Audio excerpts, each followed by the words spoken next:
Ишкер болсоңуз, абайлаңыз. Атайын төлөм чектерин жасалмалаган Telegram боттор пайда болду.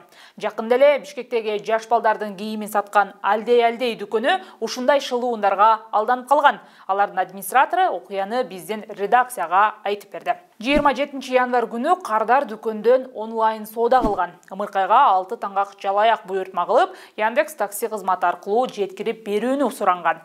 Бул 9200 сомдук товар. Товар Кардарга жөнөтүлгөн, бирок ал жиберген төлөм дүмүрчөгү жасалма болуп чыккан. Яндекске салганга чейин руководствого ошол чекти жибердик. Аябай внимательно текшерип карадым. Номерлерди карадым, туура эле атын карадым, туура экен. Вроде кадимкидей эле чектей көрүндү. Еще аябай шаштырып туралды да, бул клиенттер, еще башка клиенттер дагы. Мен уже салып жибергенден кийин бир аз убакыт өткөндө жетекчибиз жооп берип калды, түшпөптүр депчи. Ошол моментте клиентке да жазып аттым.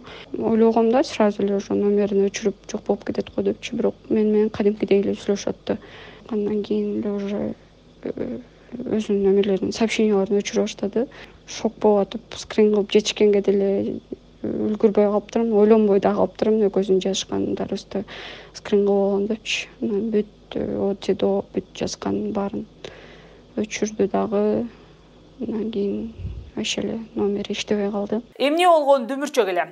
Дүкөн бул дүмүрчөк атайын Telegram бот аркылуу жасалганын айтып жатат. Андай боттордун бирине биз өзүбүздө чек жасатып көрдүк. Мисалы, бул ботко жазганда дароо эле Орусиянын мыйзамдары тизмектелип, дүмүрчөктү жасалмалоо мыйзамсыз экени, аны башкаларды алдоо үчүн колдонушса, жоопкерчиликти канал эмес, Кардар өзү алары жөнүндө кайрылуу пайда болду. Telegram бот чектердин түрүн 100-120 рубльга чейин жасап берет. Дүмүрчөктү PDF форматта, скриншот, телефондун ар кайсы түрүндөгү көрүнүшүнө чейин өзүндөй кылып жасайт.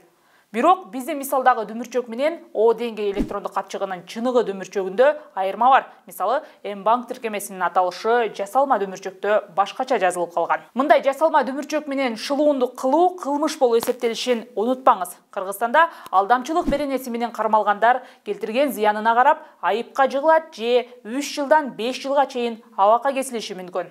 Ишкер болсоңуз, кабыл алган дүмүрчөктөрүңүздү кылдап текшериңиз. Такталган маалыматтарды биздин соц тармактардан окуп туруңуз.